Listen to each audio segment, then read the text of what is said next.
Y si un día más que se va colando de contrabando, aquí estamos de vuelta en este hermoso día de martes soleado con una temperatura muy agradable, transmitiendo desde Radio La Luna AM 1140 en la ciudad del Palomar.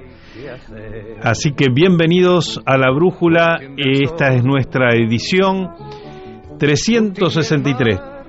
Dani, 363 programas en el aire. Sí, y más de 1150 segmentos en el canal de YouTube. Bueno, y aquí estamos haciéndole el aguante a Mario Masitelli, que hoy tampoco va a estar con nosotros porque está en las playas en las playas del Buenos Aires, de la provincia de Buenos Aires, tomándose unos días de vacaciones. Así que le estamos aquí cuidando la brújula para que no pierda rumbo. No se magnetice. De todas maneras vamos a tomar contacto en un rato con él. Bueno, le mandamos un saludo a todos los oyentes que nos están contactando a través de la onda AM 1140 de Radio La Luna, a los seguidores de la página web de la radio, a quienes nos siguen por Facebook y el resto de las aplicaciones, y un saludo especial para nuestro operador del día de hoy, nuestro querido amigo Héctor Didío, que no se trajo hinchada, no necesita. Bueno, hoy me acompaña Daniel Pérez aquí en el piso. Queremos mandar también un saludo especial a Miguel Pascuale, creador de la incubadora de un nuevo multimedio, a Florencia Vidiberri, realizadora de los flyers de difusión del programa, a Mónica Colunga, que es la persona que nos hace posible llegar con nuestra onda a las costas de Corrientes a través de Radio Fénix FM 92.1 MHz. Y un saludo también para Gustavo Figini y Elvio Yadanza, que nos permiten esparcir nuestras voces allá en las alturas de los Andes, en Uspallata, Mendoza, a través de Radio La Paquita, FM 88.9 MHz. Un saludo especial también para la Cámara de Comercio, Industria y Servicios de AEDO. Y vamos a dejar el teléfono de la radio por si alguien quiere dejarnos un mensaje. Es el 44 43 74 24. Y ya entramos en nuestro programa 363. 363. Me olvidaba de comentarte, la semana pasada cumplió años la doctora Mónica Colunga.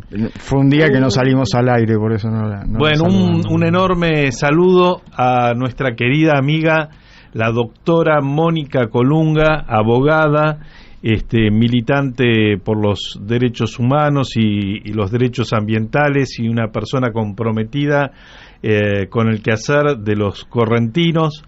Y bueno, y es además la persona que nos permite llegar con nuestra voz a la querida provincia de Corrientes. Qué linda que es la ciudad de Corrientes, esa costanera que tiene sobre el río Paraná, tan bonita, ¿no? Un lugar, si no conoce Corrientes, tiene que ir. Es un lugar para visitar. Ahí el Paraná tiene una presencia magnífica. Es una provincia muy, pero muy linda. Bueno, y les adelantamos un poco de qué vamos a hablar hoy. Vamos a tener una primera entrevista en unos 5 minutos seguramente. Nos va a estar llamando Lucía de Abrantes. No sé si hacen alguna asociación con el nombre, no es ni más ni menos que es mi hija, que es bueno, mi hija es licenciada en sociología y doctora en antropología, y especialista en ciudades intermedias. ¿Qué son las ciudades intermedias? Bueno, es lo que nos va a explicar, o lo que yo le voy a pedir que nos explique en esta entrevista, y que tiene que ver un poco con esta preocupación que manifestamos muchas veces desde estos micrófonos respecto a la necesidad de planificar el futuro por parte de la Argentina, ¿no? Y sin lugar a dudas, la ocupación territorial y el modo en que se van desarrollando nuestras ciudades o que van desapareciendo nuestros pueblos, ¿sí? Es un indicador de si estamos planificando, no estamos planificando, hacia dónde vamos. Es un indicador de hacia dónde vamos. Y si miramos un poco qué es lo que ha pasado con las grandes urbes de nuestro país, nos aparecen muchas dudas respecto de hacia dónde vamos, ¿no? Este crecimiento elefantiásico del Gran Buenos Aires, el primer cordón, el segundo cordón, el tercero, y ya se habla del cuarto cordón, y de pronto vamos a hablar, no sé, del quinto cordón, pero cada uno de estos crecimientos se ha dado en forma caótica y bueno, y de eso vamos a hablar, y qué está pasando también en las ciudades como Villa Gesell, o las ciudades que tienen fluctuaciones muy fuertes en la cantidad de habitantes por cuestiones estacionales y los conflictos que se plantean. Bueno, todo un mundo muy interesante para poder reflexionar sobre eso. Después vamos a tener la columna habitual de Mario, que seguramente nos traerá alguna reflexión sobre la situación política actual, y finalmente vamos a estar hablando de un tema que a mí me interesa y mucho, que es lo que está pasando en la hermana República de Chile. Me refiero a este proceso constituyente que venimos siguiendo desde sus orígenes, desde las grandes movilizaciones de hace 2 años, pasando por el proceso político de las elecciones que se va dando en paralelo y que parece que tienen rumbos enfrentados, ¿sí? Por un lado, una gran expectativa en poder concretar una constitución moderna y que pegue un salto hacia adelante, y por otro lado, bueno, hay una realidad política donde asoman también claros oscuros, ¿sí? Candidatos que reivindican la gestión de Pinochet, lo cual parecía ya a esta altura de los acontecimientos históricos algo impensado. Sin embargo, hay como un rebrote en el mundo y particularmente en América Latina de las ideas de derecha o de ultraderecha, y esto se manifiesta también en los procesos electorales. Pero sobre eso vamos a estar hablando con nuestro columnista Carlos Méndez, que es nuestro experto en temas chilenos. Y mientras esperamos el llamado de Lucía, Héctor, ¿qué tal si tiramos un temita para ir entibiando el ambiente? Vamos a tratar de escuchar a Jorge Drexler. Hoy le vamos a dedicar nuestros temas musicales a este autor. Y todo se transforma, así es, todo se transforma y nada se pierde, es lo que nos dice Jorge Drexler. Y las leyes de la termodinámica. Y las leyes de la termodinámica. Este gran autor y trovador uruguayo, Jorge Drexler. Pero ya tenemos en línea a Lucía de Abrantes, ¿es así? Buenas, hola a todos y todas. ¿Qué tal, Lucy? Bueno, ¿qué tal? Algo adelanté ya, pero voy a volver a presentarte. Lucía además es mi hija, tenemos el mismo apellido, obviamente es mi hija. Ella estudió una licenciatura en sociología en la UBA. Después hizo una maestría y finalmente está ahora presentando su tesis, que ya la presentó, para antropología social, ¿digo bien? Sí, exacto, en para la Universidad de Antropología Social. Exactamente. Bueno, y se ha especializado, entre otras cosas, en ciudades intermedias. Y nosotros, es un tema que venimos tratando, el tema de la ocupación territorial, porque nos parece que es uno de los temas que la Argentina tiene que repensar profundamente. Un país, la octava geografía del mundo, con una extensión fenomenal, tiene concentrado más de un tercio de sus habitantes en una sola ciudad, que es la ciudad de Buenos Aires. Además, una ciudad que se ha desarrollado en forma elefantiásica y digamos, vulnerando todos los criterios razonables de ordenamiento urbano, ¿sí? Y tenemos lo que tenemos, que es un cordón del Gran Buenos Aires con una cantidad de problemas enormes de todo tipo. Bueno, y estamos pensando, ¿sí?, que en el futuro la Argentina debería planificar el desarrollo de ciudades que sean, digamos, más razonables para desarrollar la vida, que tengan una escala humana más aceptable, que además nos presten toda la oferta que nos puede dar una gran ciudad, pero que no sea esta megalópolis, ¿no? Y se habla entonces de fomentar el desarrollo de las ciudades intermedias, que, según tengo entendido, el 30% de la ocupación urbana se da en ciudades intermedias, ¿sí?, en el mundo, ¿sí? Y es lo que se está tratando de desarrollar, pero también las ciudades intermedias tienen sus más y sus menos. Y de eso queríamos hablar, Lucy. Bueno, muchas gracias por la invitación. Es un tema del cual me encanta conversar, así que estoy muy contenta de que me hayan invitado. Y sí, en realidad, como vos decías, estamos asistiendo hace algunos años a un proceso del cual todos conocemos, digamos, al cual todos conocemos, que es que el mundo se está volviendo cada vez más urbano, ¿no? Hace cerca del 70% de la población mundial actualmente hoy vive en ciudades.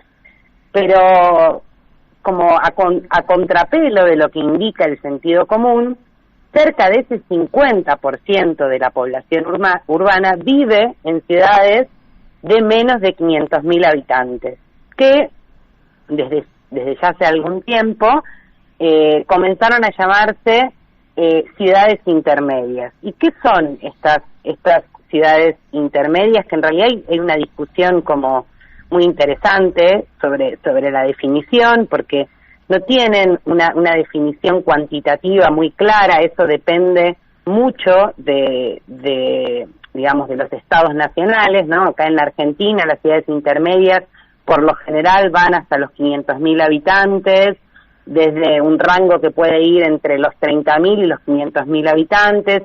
En otros estados ese rango, digamos, esa escala cuantitativa se transforma porque todo depende de cómo esté organizado el sistema urbano nacional y además cuáles son los criterios censales que se utilizan para definir qué es una población rural, qué es una población urbana, qué es una ciudad, qué es un pueblo y demás. Pero bueno, en términos cuantitativos las ciudades intermedias no están claramente definidas, o hay mucha discusión acerca de qué es una ciudad pequeña, qué es una ciudad intermedia, qué es una gran ciudad, una ciudad capital. Bueno, son todos conceptos que están en movimiento actualmente, justamente por este proceso, digamos, de urbanización creciente a escala planetaria. Y como bueno, un poco en esta línea el concepto de ciudad intermedia surge a fines de los años 80, es creado por un grupo de arquitectos, antropólogos y sociólogos en España y tuvo, digamos, gran impacto la utilización, ¿no?, de esta idea, porque ellos comenzaron a definir estas ciudades como ciudades muy dinámicas, es decir, atravesadas por un crecimiento demográfico significativo, ciudades que además lograban cumplir roles de intermediación entre entornos rurales o ciudades más pequeñas y ciudades más grandes, ciudades capitales o incluso metrópolis. Y además, como muy bien planteaba Daniel recién, ¿no?, como con esta idea de que la escala de la ciudad permitiría desarrollar una mejor gobernabilidad, digamos, desplegar una mejor calidad de vida para los habitantes, ciudades más sustentables, integradas con los entornos naturales y demás. Esto, este fomento, ¿no?, de las ciudades intermedias, digamos, tomó como mucha relevancia sobre todo en Europa, ¿no? Donde los sistemas urbanos son muchísimos más equilibrados que los sistemas urbanos latinoamericanos, que por nuestra historia, la particularidad de nuestras historias nacionales, ¿no? En Latinoamérica tendemos a tener grandes ciudades, ¿no? Concentradas, digamos, grandes ciudades que son estas ciudades capitales o primadas, en nuestro caso, como veníamos hablando, la ciudad de Buenos Aires, que además esta gran concentración demográfica sobre esta ciudad primada acarrea una serie de desigualdades territoriales muy evidentes, ¿no? Porque no solo es la concentración demográfica, sino es la concentración de todos los recursos estratégicos de la población argentina, políticos, económicos, culturales, tecnológicos, etcétera. Uh-huh. Ahora, ¿qué ocurre con esta idea de las ciudades intermedias en Latinoamérica? Y bueno, voy a hablar de Argentina, que es un poco de lo que más conozco. Hay como una idea muy esperanzadora, ¿no? Atrás de este fomento de emergencia, crecimiento y establecimiento de ciudades de tamaño medio que cumplan estos roles de intermediación.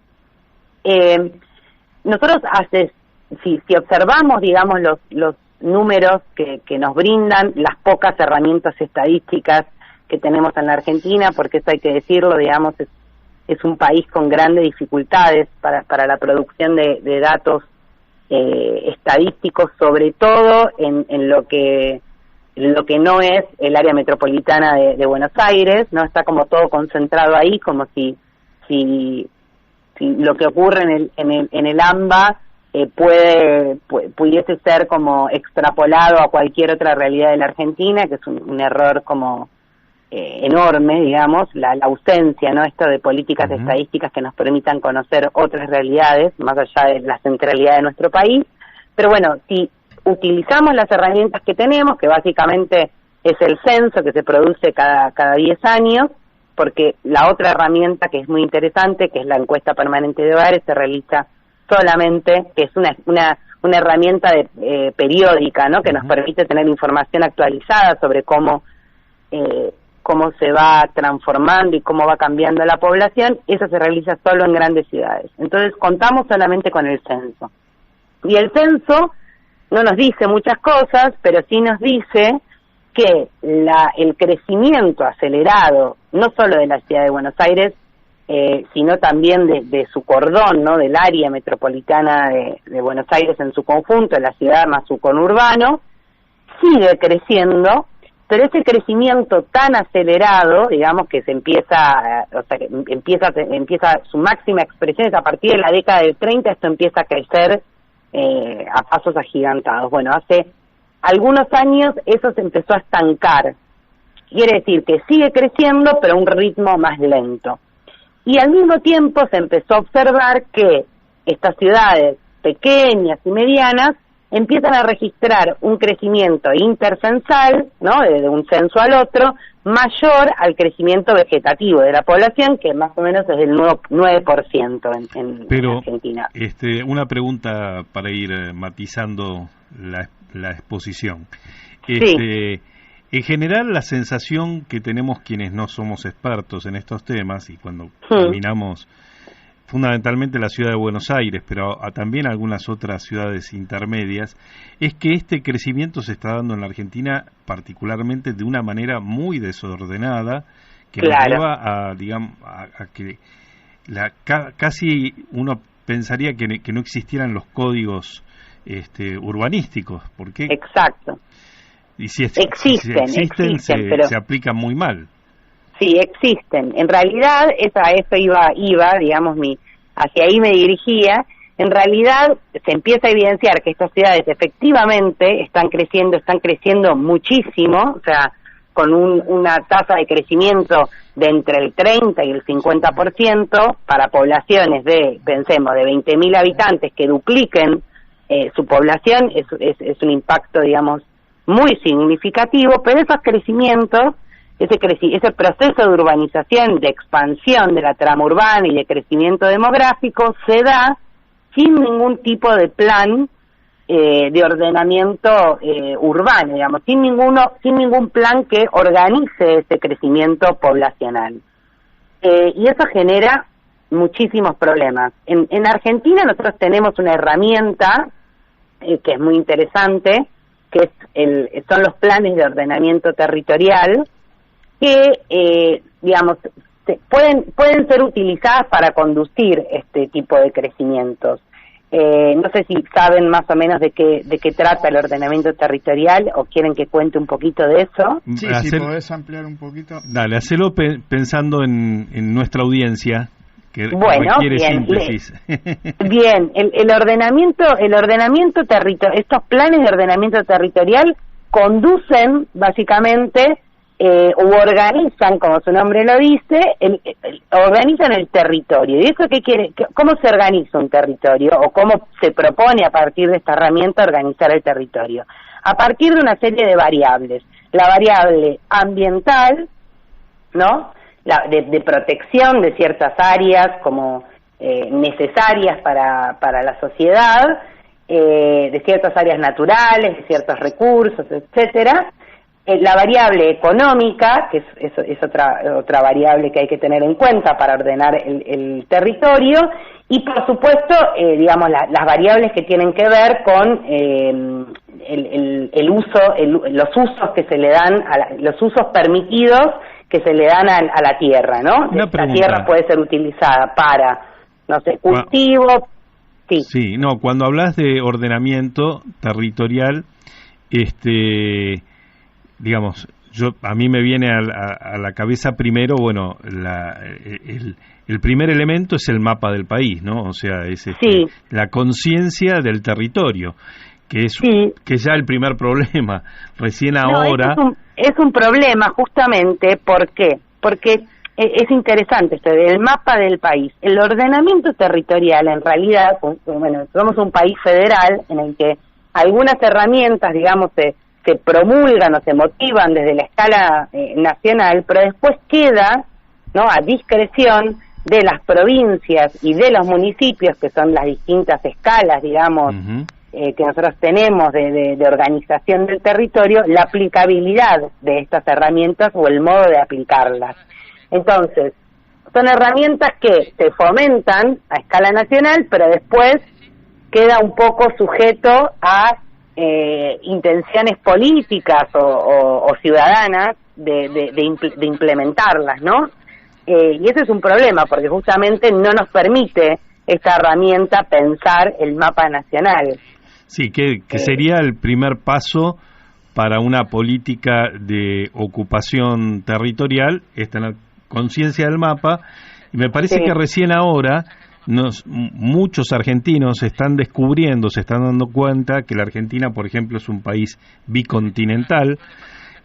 La magnitud del espacio territorial argentino, la magnitud del mar argentino, y bueno, y alguien podrá pensar, ¿y eso qué tiene que ver con las ciudades? Bueno, tiene mucho que ver con las ciudades. Porque, ¿dónde van a estar? Porque si tenemos un mar enorme que de alguna manera tenemos que ocupar y tenemos que hacer poner en valor para nuestros habitantes, sin lugar a duda las costas de la Patagonia son un lugar a desarrollar, que están prácticamente deshabitadas, ¿no? Por ejemplo, pero bueno, te corté, ¿no? Pero digo, este es un problema, ¿no? Somos un país federal, ¿sí? Hay un ordenamiento de tipo nacional y después se baja a las provincias y los municipios van aplicando de acuerdo a sus criterios los distintos razonamientos. Pero exacto. Pero hay un ordenamiento primario que me parece que es el que está roto, ¿sí? No hay, que tiene que claro, que tiene que ver con hablo desde el desconocimiento, ¿no? Proyecto de país. Pero claro, cuando uno dice, bueno, el 40% de los habitantes está concentrado en el 3% del territorio, digo, algo está mal. Claro, hay un problema que es el ordenamiento se da de abajo hacia arriba, o sea, de municipios hasta, o sea, según la orden que hay una ley de ordenamiento territorial, sí. que algunos municipios ya han casi terminado y otros ni siquiera la han empezado Exacto. a cumplir. Pero se da de abajo hacia arriba, o sea, de municipios a regiones, a provincias. Pero ahí entonces después tenés un problema, como no hay una premisa nacional de por lo menos 2-3 puntos de coherencia entre todo, tenés zonas de sacrificio. Sí, pero más que en una provincia al lado de una zona que está destinada a agricultura, por ejemplo. Pero más que premisas nacionales, yo creo que son políticas lo que están faltando. Políticas que ordenen, qué sé yo, por decir algo, ¿no? Muy rimbombante, ¿no? Pero que a mí me parece interesante, por lo menos para estudiarlo. La ley que está vigente, la ley de traslado de la capital federal a Viedma. Bueno, era una intención de intervenir fuertemente en el planeamiento territorial, pero de esas cosas que durante el siglo XIX y una parte del siglo XX en la Argentina eran prácticamente cotidianas, porque se trazaba una línea ferroviaria y a partir de ahí se creaban cientos y miles de pueblos, eso desapareció.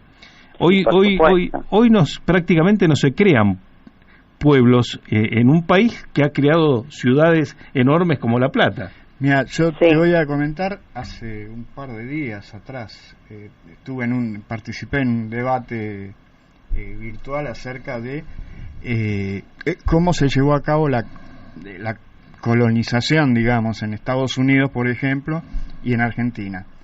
Que en Estados Unidos se fomentó la colonización entregándole parcelas de tierra de tamaño razonable a todos los colonos que quisieran ir a poblar zonas que estaban alejadas del núcleo, digamos, de crecimiento que era la costa este, ¿verdad?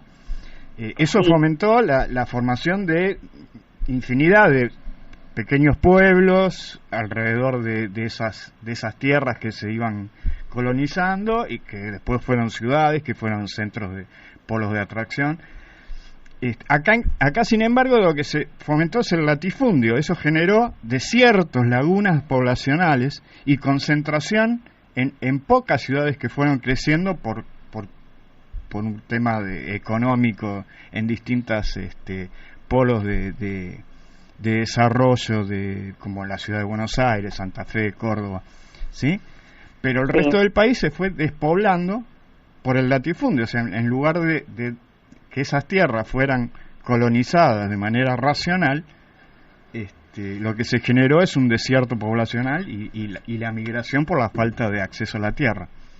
Sí, y también hay algo ahí interesante para remarcar, que ese proceso que vos estás señalando, digamos, cuando se empieza a desmantelar, ¿no?, el conocido modelo agroexportador, ¿no?, y empieza este modelo de industrialización por sustitución de importaciones, en realidad ahí se produce ese famoso éxodo rural, ¿no?, de que las personas empiezan a abandonar sus espacios donde solían habitar por falta de trabajo y empiezan a migrar hacia las ciudades en busca de nuevas oportunidades, ¿no? Que tiene una segunda etapa, que es la sojización, que está produciendo, está agudizando ese fenómeno, porque las chacras, que eran un reducto, digamos, rural de vida posible, hoy en las mejores tierras de la Argentina han desaparecido producto de la sojización, que es un cultivo que no requiere de mano de obra intensiva y que despuebla las chacras Sí, totalmente. Y a eso se le suma también el desmantelamiento de la industria, ¿no? Porque en las ciudades tampoco hay capacidad para absorber económicamente hablando a todas las personas que habitan en las grandes ciudades. Entonces se suman dos problemas. Las personas siguen concentradas en las grandes ciudades. Siempre, eso también es interesante, esta línea que estamos hablando, porque los movimientos de la población también siempre tienen que pensarse vinculados a las oportunidades económicas, educativas, ¿no? Recreativas, que las personas, digamos, suelen tender a buscar, ¿no? Claro, uno tiende a acceso buscar a los servicios. a la salud, al servicio, exacto. Si todo eso lo seguimos concentrado, o sea, sigue estando concentrado en las grandes ciudades, las personas van a tender a quedarse ahí, digamos. Y esa es la acción del Estado, que tiene que generar condiciones para que la gente migre hacia nuevos lugares y digamos que si no partimos de pensar la ocupación territorial, ¿sí? Es muy difícil pensar en la Argentina del futuro. Vamos a seguir haciendo las cosas a los tumbos. Es como... Y volviendo a esto a esta idea de las ciudades intermedias, su crecimiento y demás, está bueno plantear que hay un movimiento migratorio de las grandes ciudades hasta estas, se llama como un movimiento inverso, ¿no? Que se va de la gran ciudad en busca de otras oportunidades a escenarios más pequeños y más medianos, y hay dos grandes tendencias. Una es una clase como media, ¿no? Media alta, establecida, que un poco hastiado de los ritmos metropolitanos y de lo que la ciudad ofrece, se mueve con la posibilidad, en muchos casos, ¿no? De seguir continuando con sus tareas como económicas vinculadas a la gran ciudad, pero se desplaza, ¿no? hacia entornos más naturales, menos intervenidos, con menos habitantes y demás. Y después tenemos una segunda tendencia, que nosotros decimos que son los que se caen, ¿no? Del hambre, esas personas que no logran, digamos, insertarse económicamente en sectores populares, que se movilizan en busca de oportunidades económicas, ¿no? Claro, por ejemplo, a la costa en la temporada de verano para ver si se puede conseguir un trabajo. Exacto. Son trabajadores que por lo general se mueven, porque las ciudades intermedias, pensemos, son ciudades por lo general turísticas, ciudades petroleras, ciudades portuarias, ciudades que presentan algún tipo de inserción, ¿no? en redes económicas, pero no siempre estas ciudades logran absorber a esas masas poblacionales que se mueven de manera equilibrada. Empiezan, lo que empezamos a observar es que algunas problemáticas urbanas de las áreas metropolitanas, como puede ser la inseguridad, la desigualdad, la violencia, la pobreza extrema, la segregación, también se repiten en se empiezan a reproducir, claro, en escenarios de pequeña y mediana escala. Ahora, las ciudades turísticas se ve en todas, pensemos en Bariloche, en Villa Gesell o en Mar del Plata, son ciudades muy, muy desiguales. Ahora, Lucía, hay dos cuestiones que me gustaría que me aclararas porque no las tengo. Aparentemente, o sea, a mi modo de ver, sí. Lo que vos llamás ciudades intermedias no es exactamente lo que en algún momento, hace unas décadas, se llamaban ciudades satélites, ciudades dormitorio. O sea, pretenden ser otra cosa. Claro, pero en realidad las ciudades satélites son una expresión de las ciudades intermedias. Está bien, digamos, en un momento estuvo como muy en boga, ¿no? Ese término, que son como ciudades satélites o dormitorio, pero son una especie de ciudad intermedia. No son todas las ciudades intermedias. Claro, pero el objetivo es otro. Ahora una pregunta. No es un lugar para vivir, no es una nueva ciudad que se crea porque hay necesidad de poblar una región, sino que se crean para que la gente vaya, no es que la gente va para que se creen. No sé, claro, hay distintos tipos, hay ciudades que por ahí, no sé, yo estudié en la ciudad de Villa Gesell, les hablo de la ciudad de Villa Gesell, que tenían, no sé, una ciudad de 15.000 habitantes y que empezó a crecer mucho en los últimos años, ahora tiene arriba de los 40, ¿no? De los casi 50.000 habitantes. Entonces, son ciudades que crecían a un ritmo como relativamente que acompañaba este 9%, digo yo, que es el crecimiento vegetativo, que es lo que crece naturalmente la población, ¿no? Sin movimiento. 9% cada cuánto. Cada 10 y bueno, años. es el periodo que tenemos nosotros para medirlo, son los 10 años siempre, Claro. porque no hay herramientas, lamentablemente. Entonces, vos ahí ves que empiezan a crecer muy por encima de esto, 30, 40, 50, bueno, y son ciudades que ya existen, ¿no? Y que empiezan a denominarse bajo esta idea de ciudad intermedia, porque se las empieza a ver con este potencial dinámico.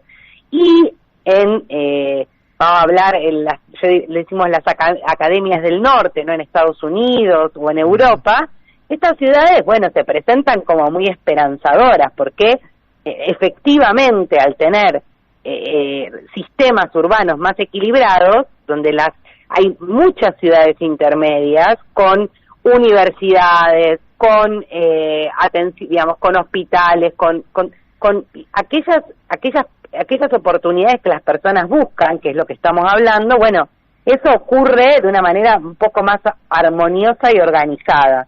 En el caso argentino, todo eso lamentablemente no ocurre, y estos crecimientos se desarrollan sin políticas públicas que acompañen el crecimiento urbano de la población. Es decir, si una población se duplica en 10 años, bueno, naturalmente tenés que generar más hospitales, más escuelas, más espacios públicos verdes, más, bueno, todo eso no ocurre. Sí, ampliar la red cloacal, ampliar la red tema de la cloacal, energía. Exacto. Salvo en algunas ciudades particulares como, qué sé yo, Sunchales o Venado Tuerto, lugares donde hay una explosión de riqueza por el tema agropecuario, y entonces van desarrollando su infraestructura en forma diferencial de otras ciudades que están en lugares menos digamos, favorecidos. Pero yo quería hacerte otra pregunta, a ver, que tiene que ver con esto, y no sé si la están estudiando o si forma parte del horizonte también que vos estás viendo. Toda la pandemia nos impactó significativamente en nuestras vidas estos últimos 2 años, y una de las cosas en las que pegó con más fuerza es en la organización del trabajo. Ya todos, o una buena parte de nosotros, hablamos del teletrabajo y lo tenemos asumido como parte de nuestras vidas, y esto intuimos que también puede favorecer un proceso de movilidad social, digamos, movilidad social en términos territoriales, lo estoy diciendo, importante. ¿Esto se está verificando? ¿Es posible que ocurra este movimiento? Sí, es posible, y de hecho sí, lo estuvimos estudiando, e insisto nuevamente, siempre de manera cualitativa, ¿no? Porque nos faltan los datos, así que esperemos que este nuevo censo llegue en algún momento, pero lo que se empezó a observar en muchísimas de estas ciudades intermedias es que gente que vivía en las áreas metropolitanas empezó a migrar, ¿no? A irse de la gran ciudad para sentarse en estos territorios más periféricos. Y en la posibilidad del teletrabajo, más todo lo que, digamos, todas las crisis que acarreó la pandemia, sobre todo para los habitantes de las grandes ciudades, ¿no? Que tuvieron que cumplir protocolos mucho más estrictos que en otras localidades, justamente porque el COVID durante mucho tiempo estuvo muy asentado, ¿no? En las grandes ciudades. Sí, además, claro, el contacto, ¿no? Cuanto más hacinamiento hay. Claro, exacto. Cuantas más personas, más juntas, más fácil contagiarnos. Entonces empezó a registrar este movimiento, y también se empezó a registrar su contracara, ¿no? Digo, las personas que viven en estas ciudades más pequeñas y medianas empezaron a temer justamente, por ejemplo, en el contexto del COVID, sobre la capacidad de salud que tienen estos lugares. Por ejemplo, Villa Gesell tiene un hospital, que es la ciudad que estudia, ¿no? Pero tiene un solo hospital público y en el pleno, digamos, auge de la pandemia tenía solamente 6 camas, digamos, para exacto, 6 camas para terapia. absorber, sí, exacto. Y bueno, eso, digamos, para los habitantes que veían que llegaba gente de la ciudad, ¿no? Porque tenían la ruta y los mandaban de vuelta. Claro, ¿no? Se armaron muchas piquetes y limitaciones para que ingresen, incluso los que tenían, no sé si se acuerdan, pero digo, las segundas residencias que querían ir para allá, y bueno, justamente el miedo de que las capacidades de esas ciudades, que no es acorde a ese crecimiento, hiciese explotar todo, ¿no? Entonces, el crecimiento poblacional y urbano siempre tiene que ir acompañado de políticas, de políticas de ordenamiento territorial y de ampliación de oportunidades para que efectivamente estas ciudades puedan ser más justas, sustentables, que ayuden a descomprimir, ¿no?, la presión demográfica del centro del país y demás. Pero bueno, es un trabajo que necesita de un plan a varios años. Bueno, acá nos llega un mensaje de Nicolás de Isidro Casanova, que nos saluda por el programa y que dice que está totalmente de acuerdo con los comentarios de Lucía. Ay, bueno, gracias. Así que, Ahora, una pregunta. En este caso, bueno, no sé, en el tema de Villa Gesell es la ciudad que más tenés estudiada, sí. Esta migración de población urbana, digamos, clase media acomodada, que se traslada hacia la ciudad, ¿no genera un proceso de gentrificación? Totalmente. Un proceso de gentrificación y de especulación inmobiliaria. Exacto. Que termina... es un horror lo que ocurre con eso, porque son personas que además, pensemos en las ciudades turísticas, ¿no? En que yo, bueno, son las que conozco, incluso podemos pensar en Bariloche o otras ciudades de este tipo. Las clases medias y altas acomodadas de la gran ciudad deciden migrar. Bueno, acceden, justamente por sus capacidades y sus condiciones, a los lugares estratégicos de la ciudad, ¿no? Y van desplazando, van corriendo, en el caso de Bariloche, hacia atrás, ¿no? Hacia el alto, lejos de las bellezas naturales, de los recursos, de la potencialidad turística, los van desplazando a los propios habitantes del lugar, los van desplazando hacia atrás. Lo mismo ocurre en Gesell, se corren hacia atrás, lejos del mar, lejos de la costa, lejos de los recursos. En Villa Gesell vos tenés 2 ciudades completamente distintas. Una ciudad para los turistas, para la calle 3. Claro. Hola. Sí, escucho. No, digo, una ciudad es la que corre en la avenida 3, ¿no? La que está paralela. Exacto, sí. Y otra es la que ocurre, no sé, en la avenida 24. Hay una frontera que es el Boulevard Silvio Gesell. Para los que conocen Villa Gesell y estén escuchando, seguramente la tienen ahí reconocida, pero si uno es turista no cruza esa frontera. La ciudad se da desde ese boulevard hacia el mar.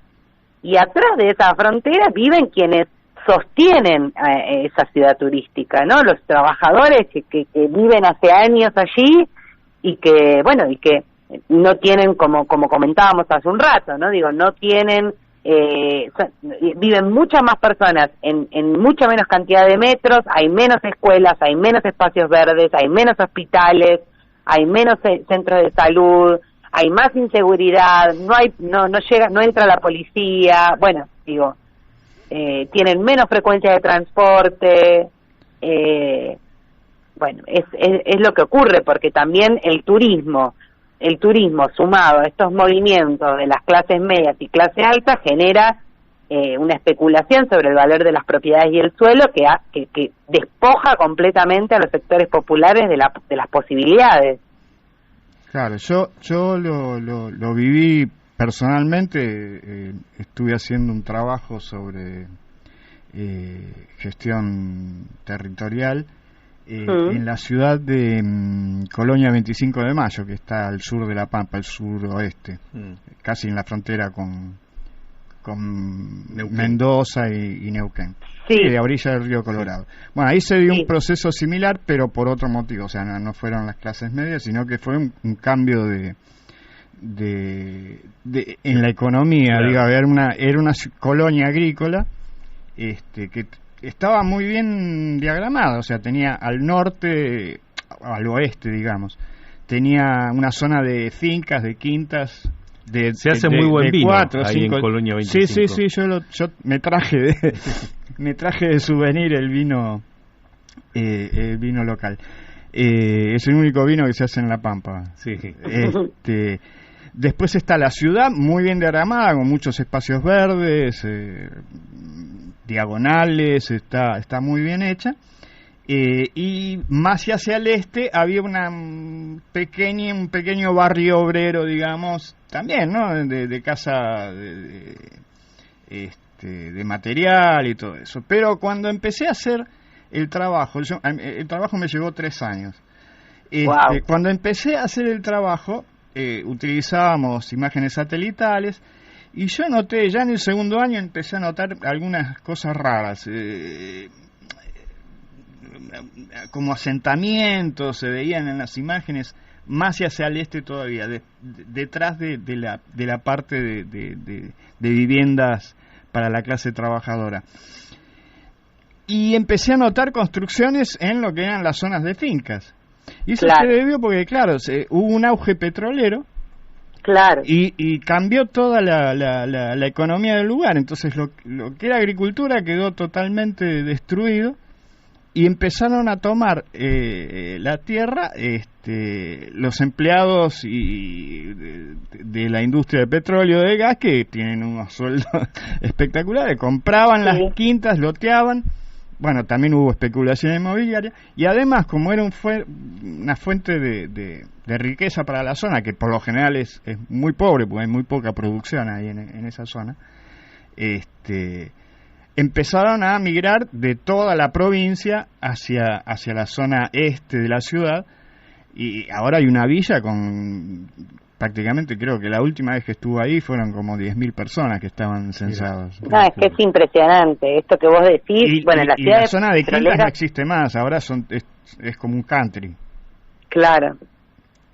Sí, estos fenómenos uno los puede encontrar replicados en distintos puntos del país, y bueno, la verdad que es muy triste también ver cómo estas transformaciones generan más desigualdad, ¿no? Sí. Por eso digo, la esperanza de las ciudades intermedias un poco que se desintegra en nuestro país si eso no se acompaña con políticas inclusivas de desarrollo económico, acceso a la salud, a la educación y demás. Se empiezan a ver estas desigualdades o la creación de asentamientos populares, las tomas de tierras, bueno, una serie de procesos. Sí, y lo mismo está pasando en la zona de Vaca Muerta, ¿no? Con la ciudad de Ale, totalmente. Villa Regina. Sí, que además con una enorme especulación económica ya. En un momento creo que el metro cuadrado de una vivienda se está hablando de $2.500, $3.000 en el medio del desierto, una cosa de locura. Bueno, Lucy, sabemos que tenés otros compromisos. La verdad que la charla fue súper entretenida y creo que fue interesante no solo para nosotros, sino para nuestros oyentes. Así que te vamos a volver a invitar porque es un tema que para nuestra manera de ver es fundamental que se discuta también a nivel, digamos, popular, ¿no? O sea, es un tema que tenemos que discutir los argentinos, porque es una contradicción muy grande, y es uno de los problemas que nos condena, y que, además, la Argentina es un país, decimos acá, sometido al saqueo. Una esto es consecuencia y es condición para que el saqueo se produzca, porque si nosotros tuviéramos una ocupación territorial mucho más equilibrada, todo se hace más difícil. Vos fijate que lo veíamos el viernes con gente de la Asamblea de Andalgalá, que nos decían que el primer movimiento que hicieron las mineras fue destruir la economía local, o sea, fue arrasar con los sistemas de producción pequeños y demás, pero que eran los que daban de comer a esas familias. Y claro, después se impone con mucha más facilidad la voluntad del saqueo. Lo mismo pasa cuando no tenés ocupación territorial. Es más fácil ir y contaminar donde no hay nadie que se plante y defienda, que donde hay un pueblo que se levanta y dice, no, acá contaminación no. Pero es el modus operandi que usaron para cercar con rejas todas las plazas en la ciudad de Buenos Aires. No mantenimiento de luminarias, inseguridad, entonces la gente pedía a grito que me rejen la plaza. Bueno, bueno, Lucy, no sé si querés contar algo más, decir algo más. No, muy interesante, la verdad, conversar con ustedes sobre estos temas y bueno, espero que les haya estado ameno para todos los que están escuchando y bueno, nada, cuenten conmigo para cuando quieran, que me encanta participar de la radio. Bueno, ya te vamos a invitar un día para que estés acá en el piso, que se vuelve más todavía mejor con un cara a cara, así que seguro. Bueno, muchas gracias y bueno, un abrazo para ambos y que continúe lindo el programa. Bueno, gracias. Y ahora creo que ya estamos en época de tanda. Y aquí estamos iniciando la segunda hora de nuestro programa de este día martes, día soleado, día para aprovecharlo a fondo. Y tenemos en el aire ya a nuestro compañero de equipo acá, el conductor de esta nave, que se llama Mario Masitelli. ¿Estás por ahí, Mario? Hola, ¿qué tal, Daniel? Daniel Debrante, Daniel Pérez, Héctor Didio, ¿cómo están ustedes? Estamos todos aquí está saliendo el sol, asomando el sol, como queriendo tener un mediodía excelente en Valeria del Mar. Así que, bueno, en estas mini vacaciones, pero que realmente vienen muy bien al cuerpo y al alma.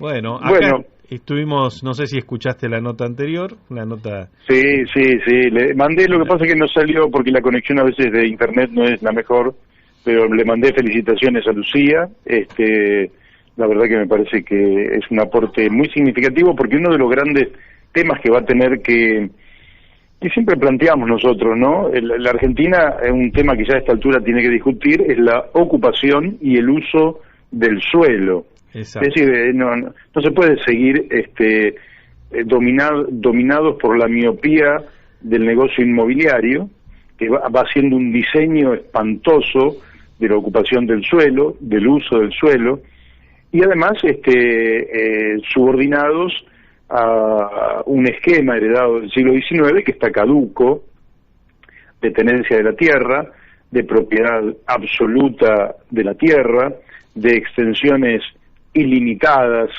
en propiedad de una familia, por ejemplo, cosa que es propio del siglo XIX, pero que ya en el siglo XXI... Sí, pero convengamos que en el siglo XIX había inclusive una intervención estatal mucho más proactiva, ¿no? Principio del siglo XX, creación de ciudades por todos lados en la Argentina. Sí, pero de todas maneras, la tierra, cuando la Argentina se independiza, toda la tierra es del Estado. Y cuando se hace la ley de enfiteusis, en gran medida, se plantea que es el Estado el propietario, el que tiene el dominio último del territorio, y que por tanto es el Estado el que a través de concesiones le da por X cantidad de años la tierra a las personas, a las familias, que pueden vivir en ellas, disfrutar de la vida, producir, en fin, tener su vivienda, etcétera, etcétera, y que van a contribuir al sostenimiento de los gastos del Estado en educación, en salud, en infraestructura, etcétera, a través de la contribución territorial y no de los impuestos. Todo eso se tergiversó. Sí, buena parte de las guerras que vivió la Argentina a mediados y a fines del siglo XIX tienen que ver con eso, ¿no? Con la disputa de esta gran masa de tierras. Claro, sí, y con el dominio sobre el puerto, ¿verdad? Y sobre, en fin, creo yo que tenemos, que está muy bueno lo de Lucía porque nos va a ayudar a pensar un tema que necesitamos pensarlo los argentinos, que es cómo vamos reconvirtiendo esta megalópolis que tenemos, que va prácticamente desde Rosario hasta La Plata, más otras megalópolis que se van constituyendo en el interior, y vamos haciendo un uso más inteligente del suelo, de manera de poder tener un diseño más apropiado, pero lógicamente que es un tema de debate, de discusión, de participación democrática, y no es algo que se pueda resolver de un día para el otro. Son temas que inducen a una transición, y esa transición es lo que hay que organizar, ¿verdad? Así es. Así es. Bueno, acá te presentamos diciendo que nos ibas a brindar una columna editorial. Bueno, sí. Si te lo permite la tos. Si me lo permite la tos, que no sé si es porque hay una corriente de aire que me está afectando, de manera que tendría que cerrar la puerta. Lo cierto es que, mira, me parece que hay un dato muy interesante, que es el triunfo de Xiomara Castro en Honduras, en las elecciones del domingo pasado. Ajá.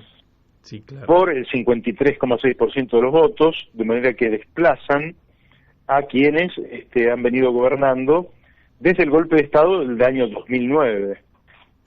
En el año 2009,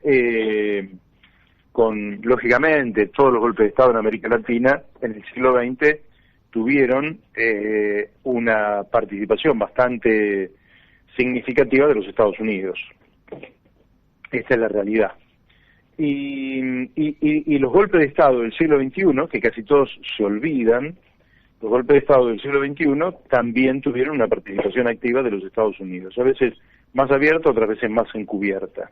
Pero ¿por qué me estoy refiriendo a esto? Porque en realidad Xiomara Castro es la esposa de Manuel Zelaya, que era presidente en Honduras allí por el año 2006, 2007, 2008, 2009, hasta que un golpe de Estado el 28 de junio del año 2009 lo depuso.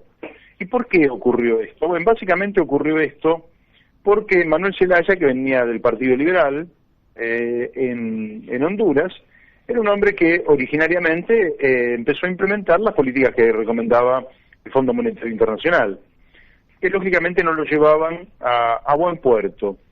Y en algún momento Zelaya comienza a cambiar su visión, su cosmovisión. Entonces, cuando se produce en el año 2008 la gran crisis, la recordamos todos, pero para los oyentes es la caída de Lehman Brothers, son las hipotecas tóxicas que en Estados Unidos van a producir un derrumbe, no solo en el negocio inmobiliario, sino en el negocio financiero, en las grandes consultoras, y es va a repercutir sobre la economía de los Estados Unidos, pero va a repercutir sobre la economía mundial. Entonces, Honduras, como prácticamente ocurrió en todos los países del mundo, vio disminuir sus ingresos por dos vías. Una vía es porque empezó a exportar menos, pero otra vía es porque su gente que estaba en Estados Unidos y que remesaba dólares a Honduras empezó a remesar menos. Entonces, esto fue generando una situación muy dura, sobre todo para los sectores más postergados.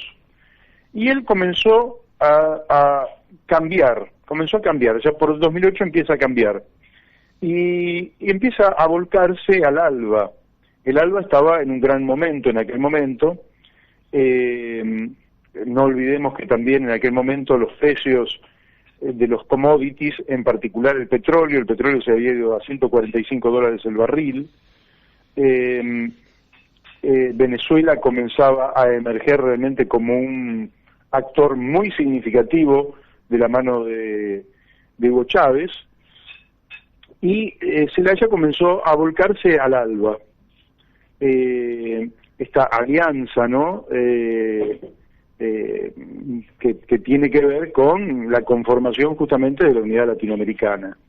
Y luego, dentro de ese, digamos, de ese vuelco, había cuestiones que eran de tipo política, por decirlo así. Por ejemplo, en el ALBA había programas de alfabetización, había programas que tenían que ver con lo educativo, había programas que tenían que ver con la asistencia médica gratuita, y había cuestiones económicas, como por ejemplo la posibilidad de que emergieran créditos que ya no venían por el lado del Fondo Monetario Internacional, sino que venían por el lado del ALBA, para productores rurales, para planes de vivienda, y se dio algo más todavía. Se dio un acuerdo con Petrocaribe, y bueno, empezó a recibir petróleo a precios combustibles, a precios muy accesibles, lo cual generó lógicamente un conflicto con las grandes petroleras internacionales, en particular Shell, Exxon y Texaco. Entonces, lógicamente que además a Zelaya, que venía del Partido Liberal, ¿verdad?, se le ocurrió hablar de reforma agraria. Una reforma agraria que permitiera que tierras ociosas en manos de terratenientes, que las tenían como aquí, para especular, para ganar sin hacer nada, fueran a miles de campesinos que estaban con necesidad de trabajo y sin tierra. Todo esto, lógicamente, generó conflicto, por un lado, con sectores de los terratenientes, con la oligarquía nativa, con sectores del mundo financiero, con los propios Estados Unidos, y organizaron un golpe de Estado que se produjo, como acá el 28 de junio del 66, pero ya el 28 de junio del 2009. Y quiero decir, para que también contextualizar aquel golpe, que ya había habido un intento de golpe fallido en el 2002 contra Hugo Chávez, muy famoso en aquel momento. Pasa que hay gente muy joven que por ahí no tiene por qué saberlo. Después hubo un intento de golpe en el 2008 en Bolivia, y hubo un intento de golpe en el 2010 contra Rafael Correa. El de Bolivia fue contra Evo Morales, en Ecuador fue contra Rafael Correa, que hizo que muchos de nosotros nos movilizáramos en defensa del orden constitucional en Ecuador, allí cuando se hizo una reunión muy importante en la Argentina, frente al Palacio San Martín. Pero también hubo otros golpes, estos fracasaron, pero también hubo golpes que fueron exitosos, por ejemplo, contra Fernando Lugo en el año 2012, y en Brasil contra Dilma Rousseff, que fue destituida, y encarcelado Lula da Silva, para que efectivamente desplazarlos del poder y poder hacerse del poder los sectores de derecha. De manera que América Latina, que vive esta lucha entre los sectores populares y los sectores más recalcitrantes, entre el pueblo en general y los sectores poderosos, el bloque de clases dominantes de nuestros países, bueno, se dio aquel golpe. Después de aquel golpe, gobernaron, lógicamente, los sectores de derecha, que hicieron, y nos hace acordar a una canción de Carlos Puebla, pero hicieron de Honduras un verdadero garito, un centro de corrupción increíble, un centro donde creció el narcotráfico, donde crecieron las mafias, donde el Estado realmente se degradó desde el punto de vista moral. Y en este contexto, y reivindicando desde el primer día la gestión de su marido, nuestra líder, digamos, actual, Xiomara Castro, fue ganando la calle, fue ganando la adhesión del pueblo, fue ganando la adhesión de los sectores populares, y fue transformándose en una referencia que termina coronando y restituyendo en el poder aquella experiencia que había sido interrumpida a través de un golpe de Estado. Lógicamente, 12 años después, pero esto ha ocurrido muchas veces en América Latina, y pasó en la Argentina después del golpe del 55, el peronismo vuelve al poder en el 73, 18 años después, y pasó muchísimas veces en muchos lugares, y vuelve lógicamente con un Estado muy corrupto, ganado por las mafias, y ella con un discurso realmente de moralidad pública, una mujer que plantea un socialismo democrático. Aquí me quiero detener porque es muy interesante, porque ella plantea un socialismo democrático y sus enemigos le dicen que es comunista, es decir, haciendo una analogía con el comunismo de Estado, cuando el socialismo democrático no es comunismo de Estado, evidentemente, y va a reforzar, yo creo, desde Centroamérica, una geopolítica que sobre la cual Estados Unidos va a tener que empezar a reflexionar. ¿Por qué digo esto?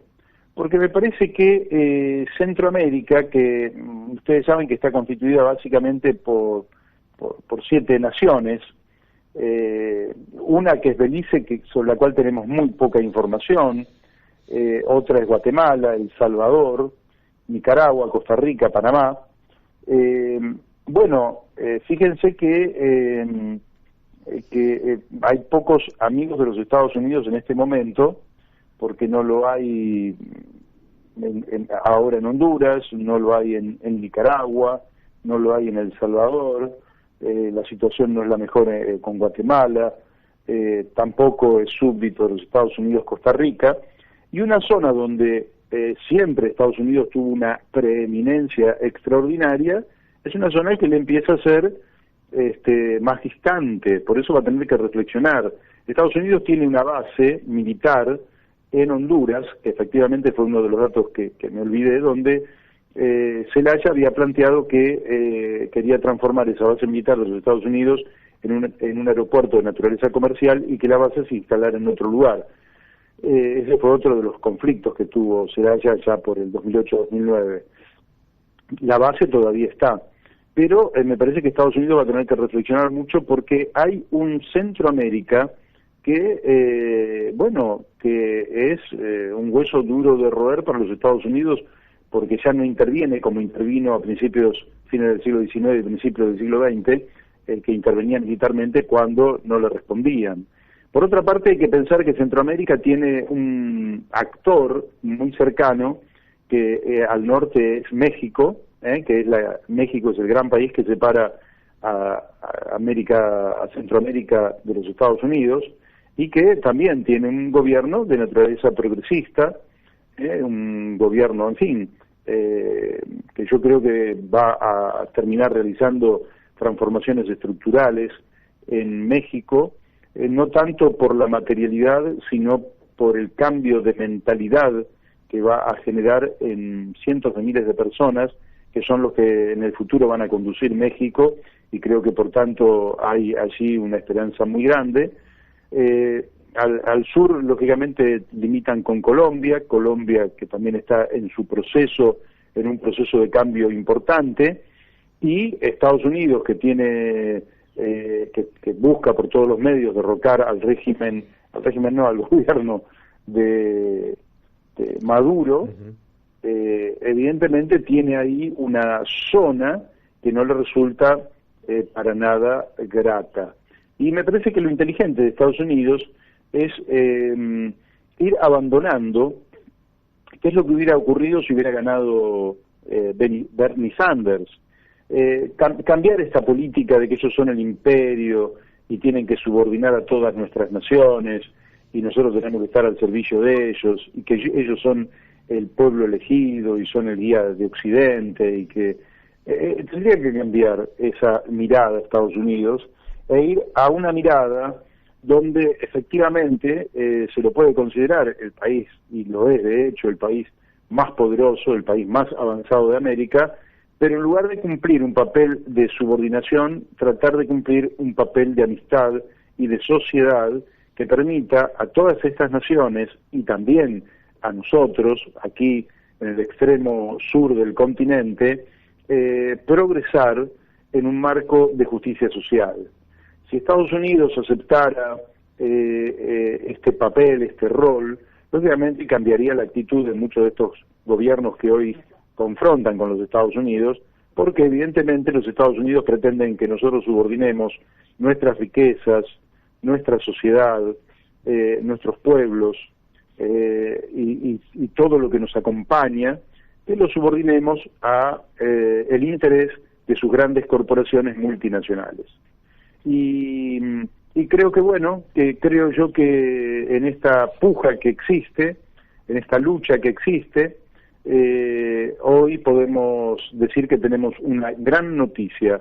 La mujer de Manuel Zelaya, Xiomara Castro, hoy es la primer presidente de Honduras, o presidenta de Honduras, como más les guste, y viene en nombre del socialismo democrático a moralizar el Estado de Honduras y a ponerlo al servicio de los intereses de las mayorías populares de Honduras. Creo que esto es una noticia enorme para los pueblos de América Latina, para los pueblos del mundo, aunque Honduras sea un país pequeño.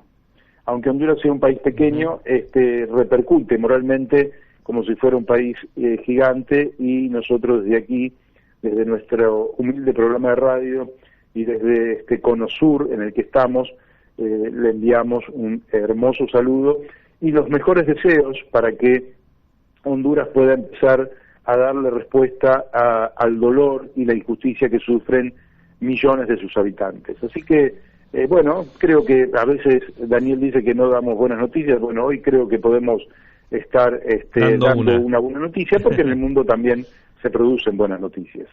Sí, está muy bien y creo que hay que resaltar cada tanto las buenas noticias, porque si no tenemos buenas noticias es muy difícil mantenerse en pie, ¿no? Salir de la cama todos los días.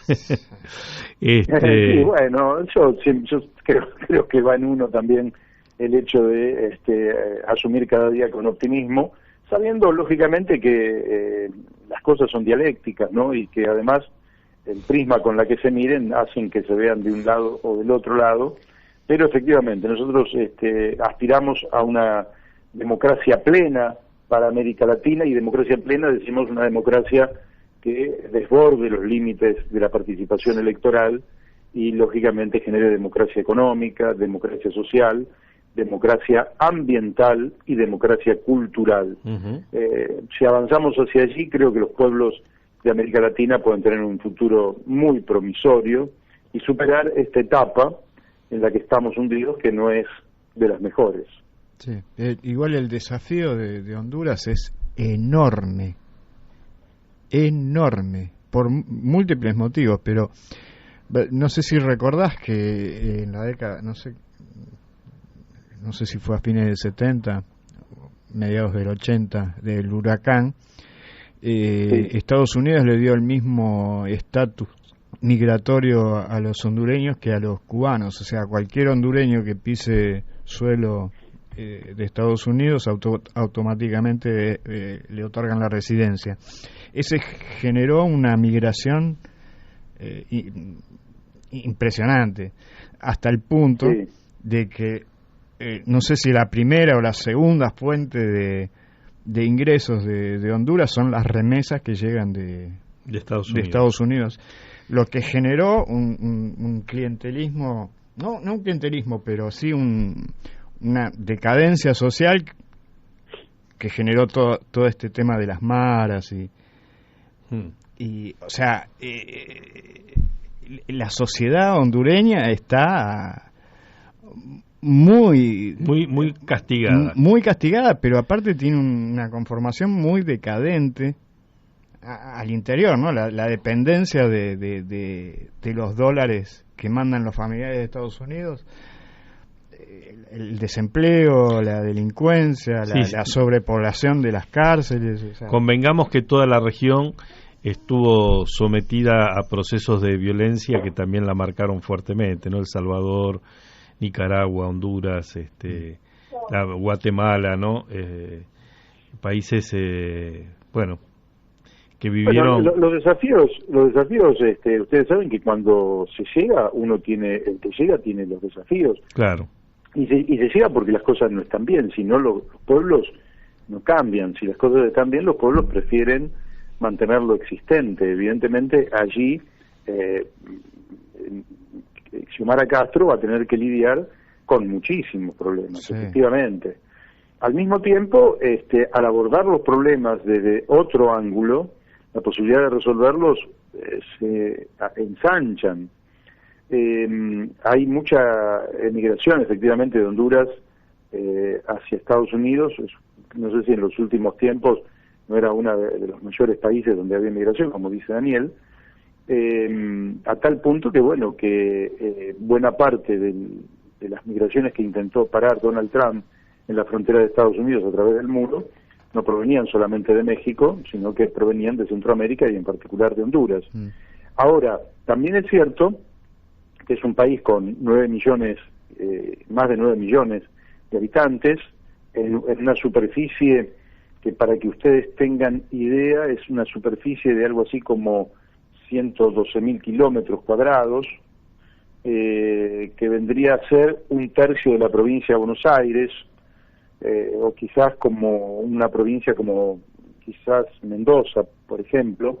Habría que ver bien, pero para que se tenga una idea de la dimensión.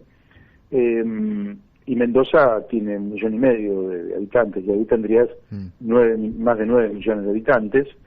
Pero lógicamente que de lo que se trata es la posibilidad de abrir una nueva experiencia histórica, de generar también una corriente política a la cual puedan adherir las mayorías, y que el pueblo de Honduras se ponga a trabajar en la solución de estos temas que no son fáciles, lógicamente que no van a ser fáciles, pero que sí se pueden abordar y puede haber cambios altamente significativos. Bueno, están soplando para América Latina nuevos vientos, la recuperación de Bolivia después del golpe de Estado, todo el proceso chileno, bueno, que ahora está en una encrucijada que vamos a charlar en un rato, pero que también genera expectativas.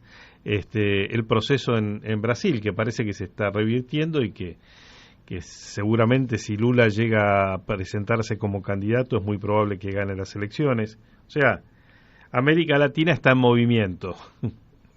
Así es. Y bueno, esto es una lo de lucha. Lo de Perú. Esto es una lucha, así que a no desesperar, nada va a ser definitivo. Pero cuando tenemos buenas noticias, de todas maneras, son las que tenemos que celebrar. Y después veremos si realmente pudiéramos hacer un espacio para seguir todo el proceso de América Latina.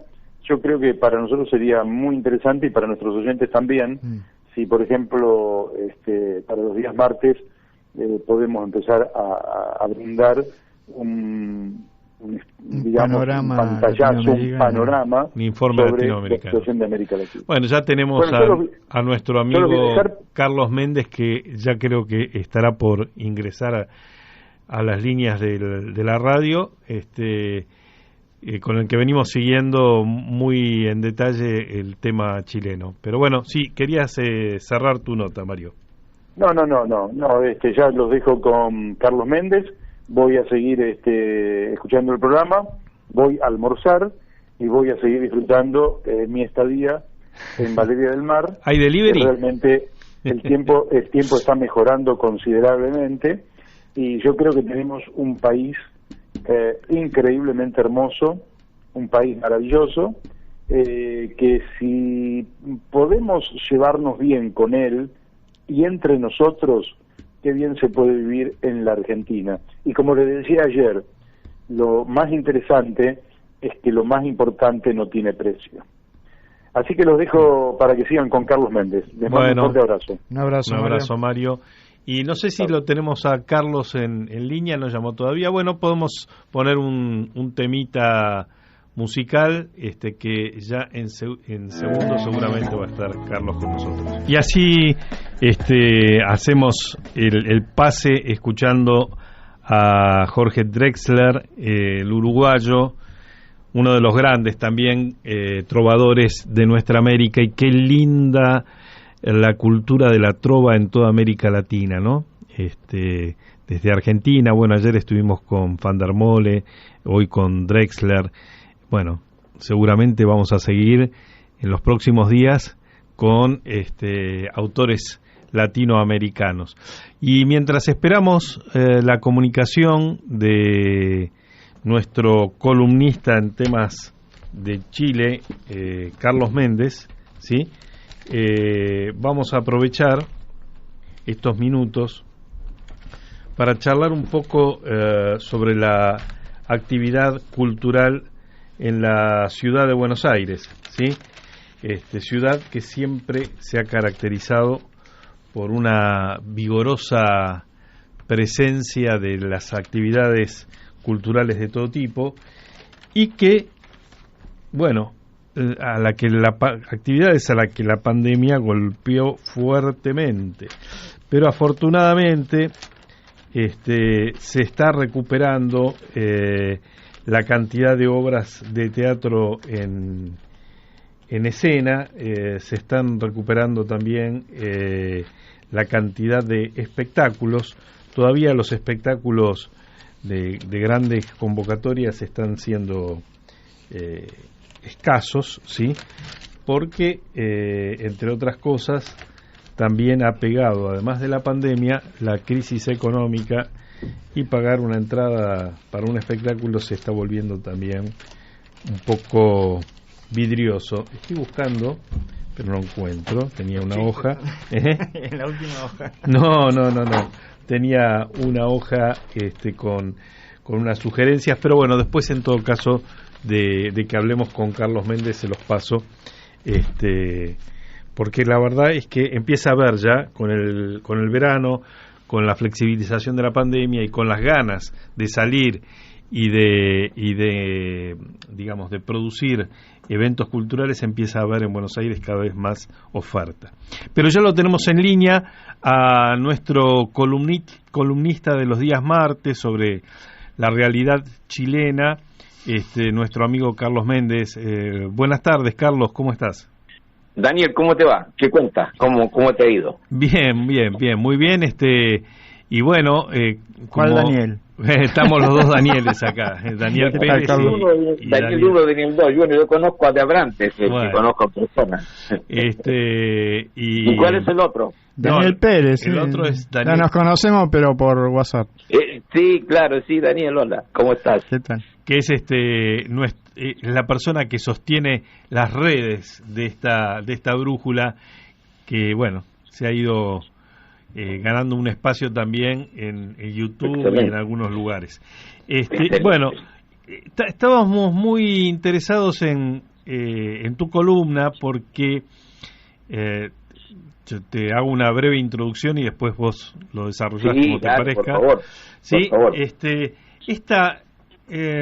Durante muchos meses vinimos siguiendo con enorme entusiasmo y yo me anoté ahí dentro de los entusiastas y de los seguidores de todas tus notas,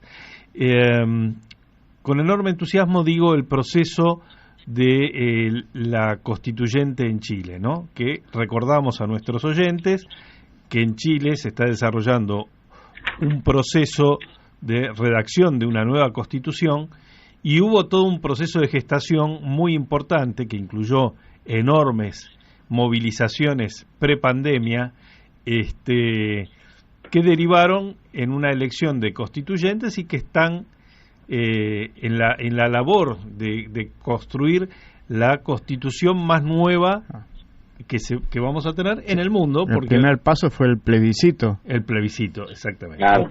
Y ahora estos constituyentes están en esta enorme labor que es la de construir una nueva constitución que seguramente traerá cosas muy interesantes. Pero en paralelo se viene dando un proceso político que nos llama poderosamente la atención, o a mí me llama mucho la atención, y es que se produce un proceso electoral de cara a la renovación de las autoridades, de la autoridad presidencial fundamentalmente,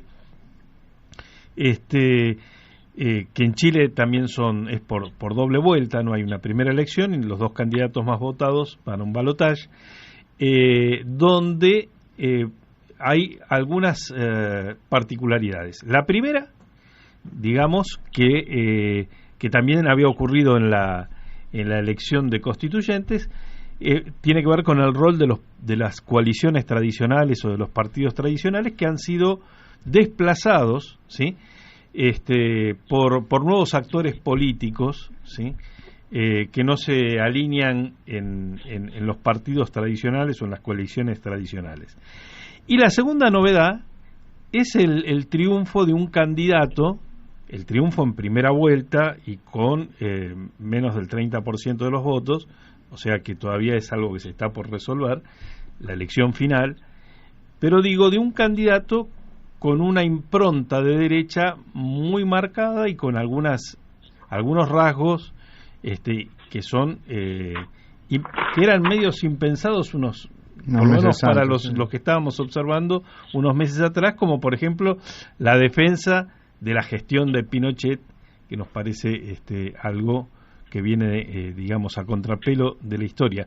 Pero bueno, así están las cosas. Hay dos candidatos por fuera del sistema tradicional de partidos, un candidato, digamos, por derecha y un candidato por izquierda.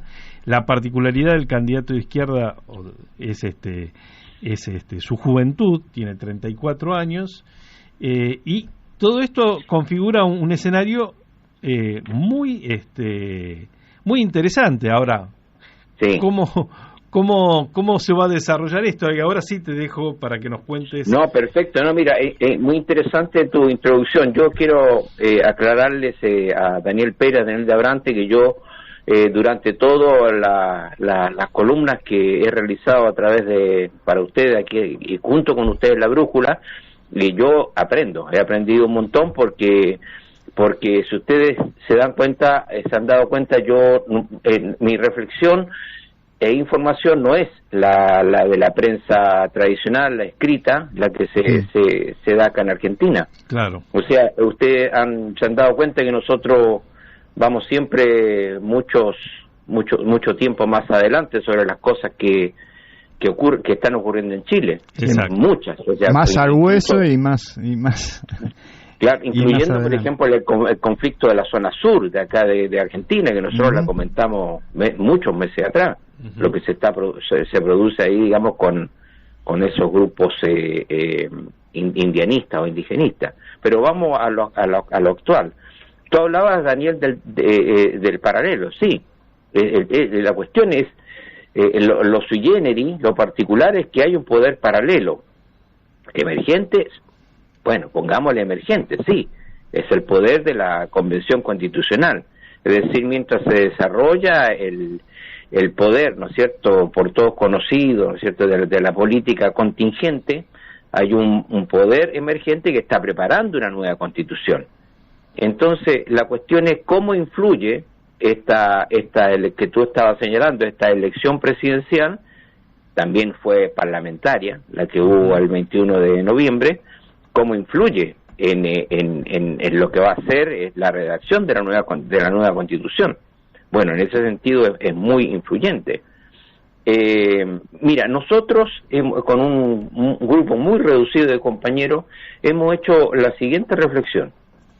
Nosotros pensamos, digamos, de que aquí hay que ver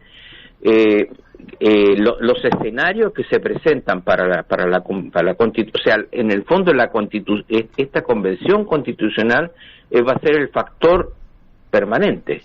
Claro. Es el que tiene un cronograma que comenzó, ¿no es cierto?, como ustedes estaban señalando, de un plebiscito en mayo pasado, la institucionalidad o instauración de la Convención Constitucional con un programa, con un itinerario, un cronograma, hasta, digamos, que presenten un texto redactado que se calcula sería para los meses de junio o julio del próximo año, del 2022, y que cerraría con un plebiscito, ahí, muy importante, lo subrayo, donde la votación va a ser obligatoria, todas las elecciones que se han tenido hasta ahora, incluyendo el balotaje del próximo 19 de diciembre, son voluntarios, son optativos, por eso no participa el 50%. Bueno, el plebiscito de la Constitución nueva va a ser obligatorio. Entonces, yo creo que una de las interpretaciones de los escenarios que podemos ya nosotros confirmar para el 19 de diciembre, donde se votan 2 candidatos, porque es un balotaje, es obvio, pero es un plebiscito.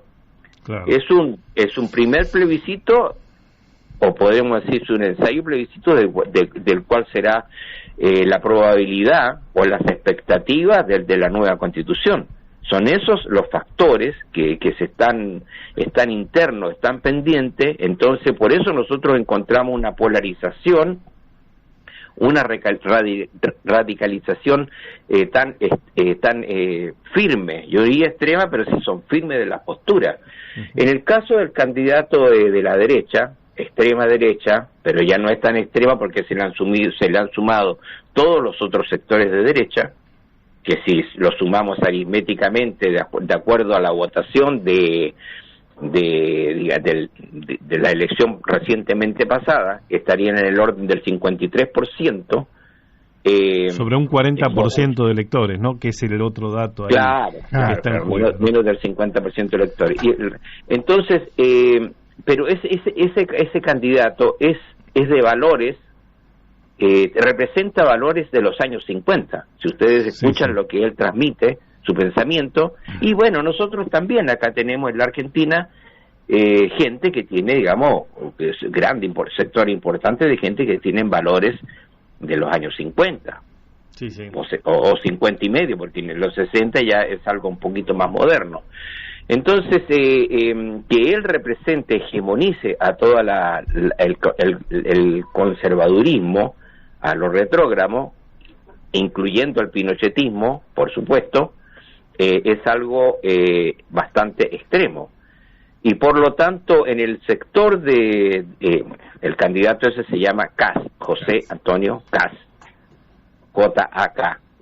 En este momento, paréntesis, viajó a Estados Unidos, está en una reunión con un senador republicano. No lo digas, no hace falta. Bueno, y va a venir obviamente pero espérame, es que ahí viene el otro tema. Entonces va a llegar a Chile, digamos, con la bendición, ¿no es cierto?, de Estados Unidos, de sus pares, claro. El tema es que el otro candidato, esto digamos en un anticipo que irá a ocurrir, no sé si hoy o uno de estos días, pero próximamente va a tener, digamos, un apoyo del Grupo Puebla. Ajá. Entonces, viste, o sea, ¿qué para la gente común, qué es lo que tenemos? Acá estamos como acá, o sea, si salimos de Frankenstein para, ¿cómo se llama? Para caer en Drácula. En Drácula. El hombre lobo. O sea, digamos, son factores, digamos, que no favorecen o no son genuinas, digamos, de las posiciones al cual, digamos, el electorado chileno se tiene que pronunciar.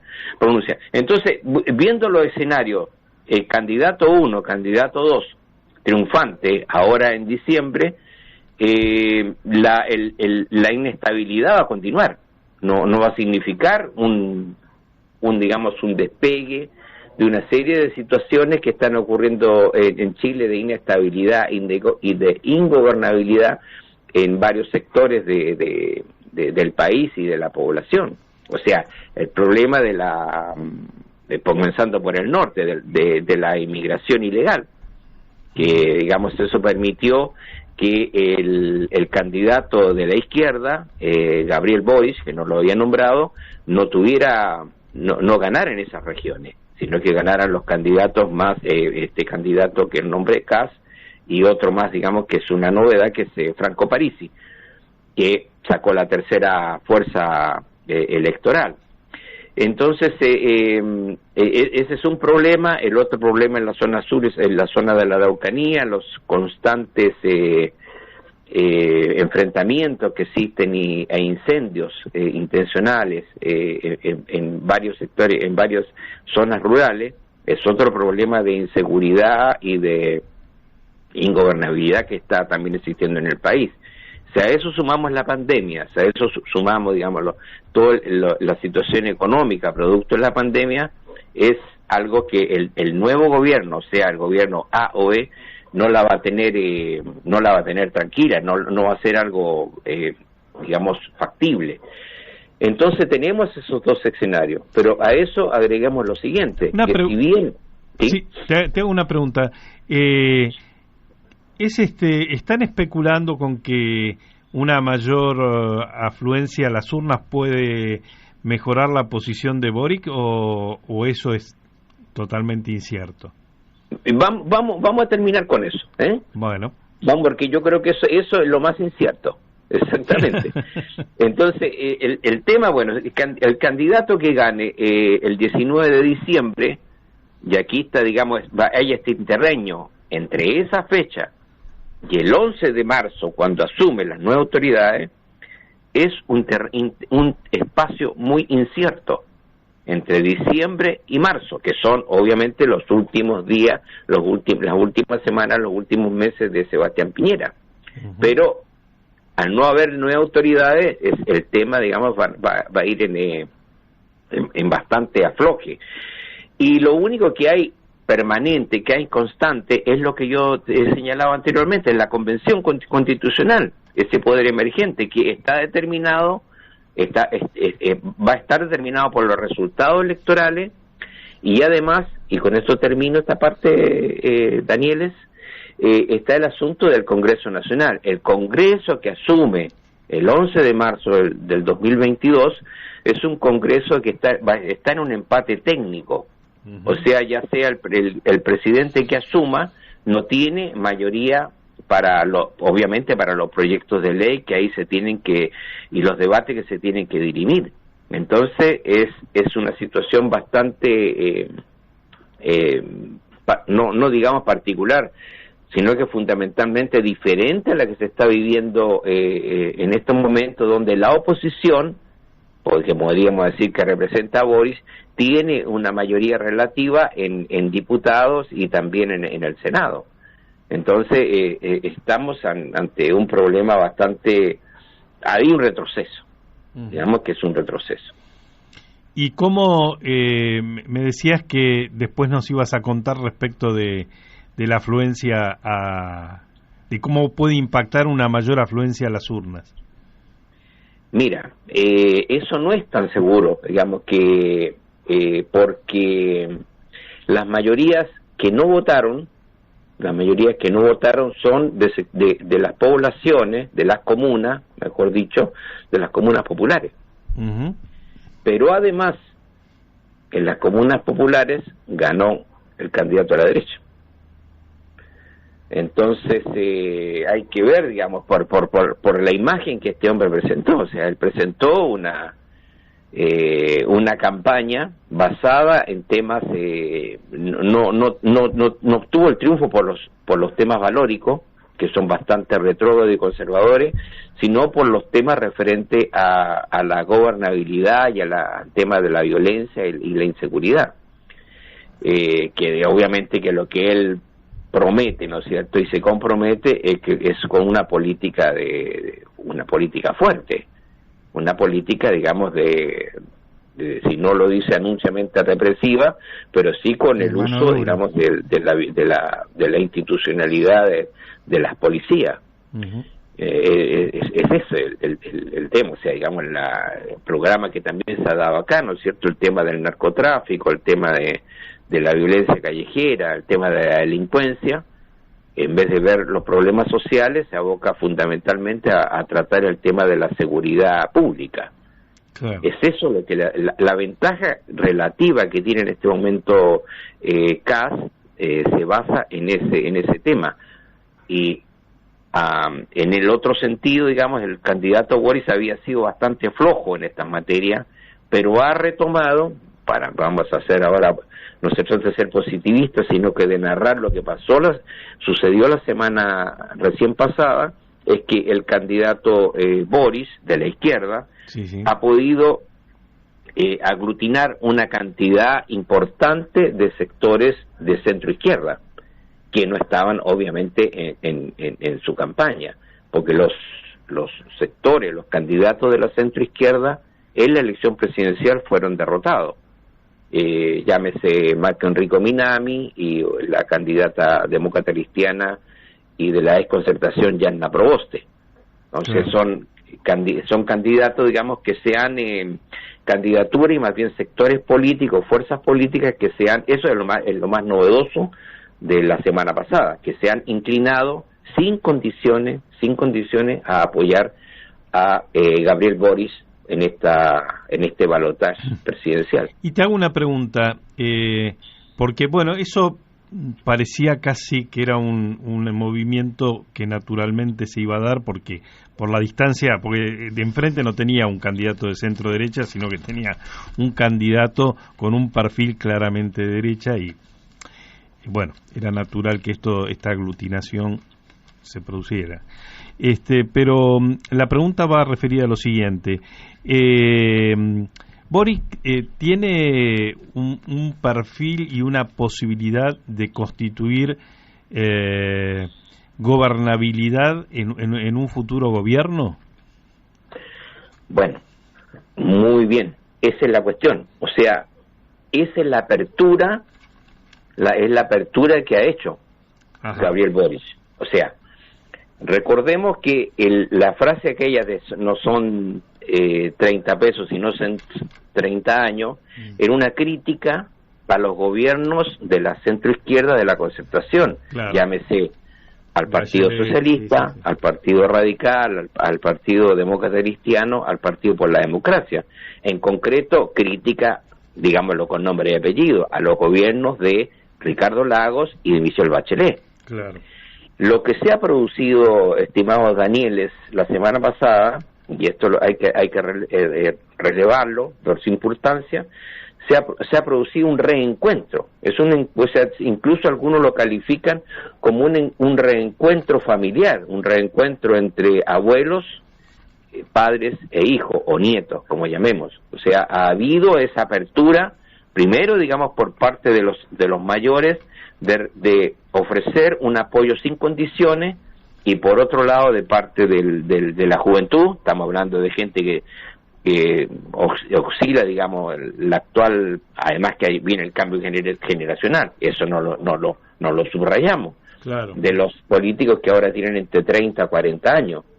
Entonces ellos han tenido la apertura, digamos, de abrirse a abrir los brazos y reencontrarse, digamos, en esta unidad. Okay. La probabilidad, compañeros, digamos, de un gobierno de unidad nacional no es solamente factible, sino que es necesaria. Es necesaria, claro. Claro, si no digamos, se logra, bueno, eso sí significa problemas. Veamos esto, digamos, porque por razones de tiempo, ¿no es esto? Esto significa a la coalición de Boric, que se denomina Apruebo Dignidad, mayoritariamente está compuesta hegemónicamente por el Frente Amplio y el Partido Comunista, y eso le significa a Boric roce, ¿no es cierto?, con el sector más izquierdista o ultra, que es el Partido Comunista y otros socios menores. Pero ahí está el presidente, la habilidad de conducción de Boric, que él fue de los pocos políticos de izquierda que votó, digamos, por la nueva Constitución. O sea, por este proceso constitucional que le costó duras críticas el 15 de noviembre de 2019, le costó duras críticas por haber sido uno de los que firmó el acuerdo de paz por una nueva Constitución. Carlos, acá, digamos, se ha perfilado, digamos, como una figura realmente lo que equivale, digamos, a un presidente, a un conductor. Qué bueno todo esto que nos estás contando, qué interesante. Yo creo que en la semana que viene vamos a seguir charlando sobre este perfil del candidato Boric. Me parece un tema clave, y me parece un tema clave, digamos, esto que ha ocurrido esta semana, como bien señalas, que es la capacidad de liderar digamos, un proceso unitario para dar una imagen de gobernabilidad que es imprescindible para ganar una elección, si no sabemos que se hace muy difícil. Pero bueno, se nos está acabando el tiempo, así que... Muy bien, no, lo entiendo, perfecto. El próximo semana continuamos. Les mando un abrazo a ambos. Bueno, ha sido un gusto, como siempre, conversar con Carlos Méndez. Un abrazo, Carlos. Experto en política internacional y especialmente en política chilena. Y bueno, desde aquí los saludamos. Se acabó la brújula por hoy. Los esperamos el viernes a las 5 de la tarde en este mismo dial, y que pasen un lindo martes, que la verdad que está lindo, está soleado. Aproveche para caminar un poco, que hace muy bien. Y entonces hasta el viernes.